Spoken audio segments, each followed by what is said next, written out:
ഹരി ഓം. എല്ലാവർക്കും വിനീതമായ പ്രണാമം.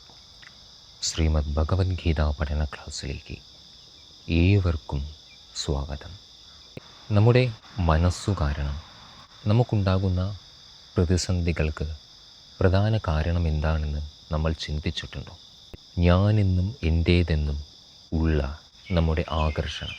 ഒരു വസ്തുവിലും വ്യക്തിയിലും നമ്മുടെ മനസ്സിൽ ഈ ചിന്തയില്ലെങ്കിൽ, ഞാൻ എൻ്റെ എന്ന ചിന്ത, അതിനെ പൂർണ്ണമായി നമുക്കെടുത്ത് കളയാൻ സാധിച്ചാൽ ജീവിതത്തിലെ പ്രശ്നങ്ങൾ എത്ര കണ്ട് നമുക്ക് പരിഹരിക്കാൻ സാധിക്കുമെന്ന് നമുക്കപ്പോൾ മനസ്സിലാക്കാൻ സാധിക്കും. നമ്മൾ 3-ാം അധ്യായത്തിലെ 3-ാമത്തെ ശ്ലോകം വരെയാണ് കഴിഞ്ഞ ക്ലാസ്സിൽ കണ്ടത്. അതിൽ ഭഗവാൻ പറഞ്ഞത് 2 മാർഗങ്ങളുണ്ട് എന്ന് നമ്മൾ കണ്ടു അല്ലേ? ജ്ഞാനയോഗവും കർമ്മയോഗവും. ഇതിൽ നമ്മൾ മനസ്സിലാക്കേണ്ടത്, ഇത് എല്ലാവർക്കും ജ്ഞാനയോഗത്തിലേക്ക് തുടക്കത്തിൽ പ്രവേശിക്കാൻ സാധിക്കില്ല. അതുകൊണ്ട് കർമ്മയോഗത്തിലൂടെ നമ്മുടെ മനസ്സിന് യോഗ്യത നേടിക്കൊണ്ട് വേണം ജ്ഞാനയോഗത്തിലേക്ക് നമുക്ക് പ്രവേശിക്കാൻ. ഇനി ഇതിൻ്റെ കൂടുതൽ വിശദീകരണങ്ങൾ വരുന്ന ശ്ലോകങ്ങളിൽ ഭഗവാൻ പറയുന്നു. അടുത്ത ശ്ലോകത്തിലേക്ക് നമുക്ക് പ്രവേശിക്കാം. 4-ാമത്തെ ശ്ലോകം. ന കർമ്മണാമനാരംഭ നൈഷ്കർമ്മ്യം പുരുഷോഷ്ണുതേ നജ സന്യസനാദേവ സിദ്ധിം സമധിഗച്ഛതി.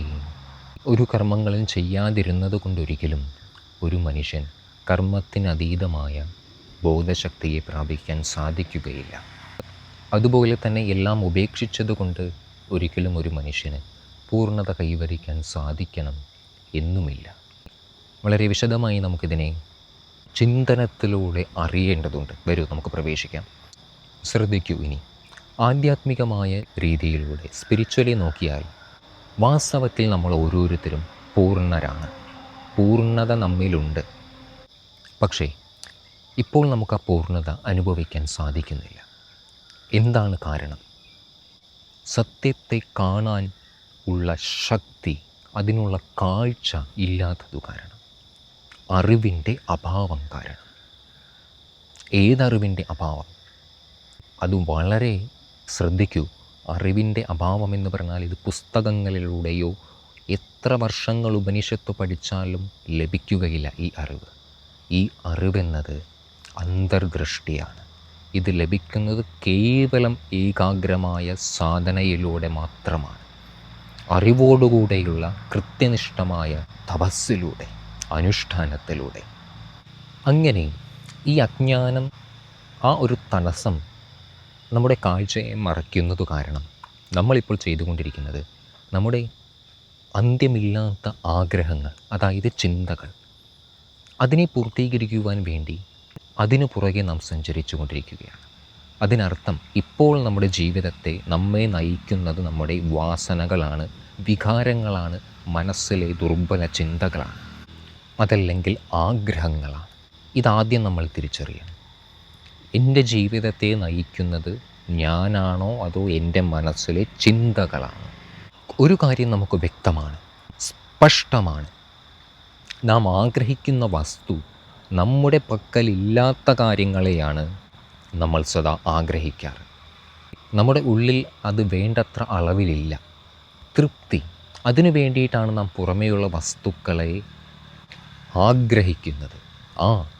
എനിക്ക് സുഖം ലഭിക്കുന്ന ഒരു വസ്തുവിനെ സ്വന്തമാക്കിയാൽ എനിക്ക് സന്തോഷം, സുഖം, ശാന്തി, സമാധാനം ലഭിക്കും. ഇങ്ങനെ നമ്മുടെ ഈ ആഗ്രഹങ്ങൾ നമ്മുടെ ചിന്തകളായി മാറുന്നു. ഈ ചിന്തകളാണ് നമ്മുടെ മാനസിക തലത്തിനെ അശാന്തമാക്കുന്നത്. എന്തുകൊണ്ട് ചിന്തകളുണ്ടായി? ശ്രദ്ധിക്കൂ, വളരെ ശ്രദ്ധിക്കൂ. ചിന്തകൾ ആഗ്രഹങ്ങളിൽ നിന്നും പ്രകടമായി.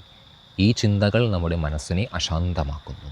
ഇനി അതിലും ശ്രദ്ധിക്കേണ്ട ഒരു കാര്യം, നമ്മുടെ മനസ്സിലുള്ള ചിന്തകളുടെ അതിൻ്റെ നിറവും അതിൻ്റെ ഗുണവും അത് തീരുമാനിക്കുന്നത് നമ്മുടെ മനസ്സിലുള്ള ആഗ്രഹങ്ങളാണ്. കാരണം ആഗ്രഹങ്ങളാൽ പ്രേരിതമായ ചിന്തകളാണ് ഇപ്പോൾ നമ്മുടെ മനസ്സിലുള്ളത്. ആഗ്രഹങ്ങൾക്കനുസരിച്ചായിരിക്കും നമ്മുടെ മനസ്സിലെ ചിന്തകൾ ഉണ്ടാകുന്നത്. എന്തുകൊണ്ട്? നമ്മളുടെ ചിന്തകൾക്ക് പിന്നിലുള്ള ശക്തി നമ്മളുടെ ആഗ്രഹങ്ങളായതുകൊണ്ട് നമ്മളുടെ ചിന്തകളെ തീരുമാനിക്കുന്നത് പോലും നമ്മുടെ ആഗ്രഹങ്ങളായിപ്പോയി. ചിന്തിക്കൂ, മനുഷ്യന് സ്വതന്ത്രമായി ചിന്തിക്കുവാനുള്ള സ്വാതന്ത്ര്യം പോലും മനസ്സിലെ ഈ ആഗ്രഹങ്ങളുടെ പ്രഭാവം കാരണം നമുക്ക് സാധിക്കുന്നില്ല. കൂടുതൽ ഭാഗങ്ങൾ നമുക്ക് അടുത്ത ക്ലാസ്സിൽ കാണാം. വിഷയങ്ങളുണ്ടെങ്കിൽ ചോദിക്കാൻ ഒരിക്കലും മടിക്കരുത്. ഏവർക്കും വിനീതമായ പ്രണാമം. ഹരി ഓം.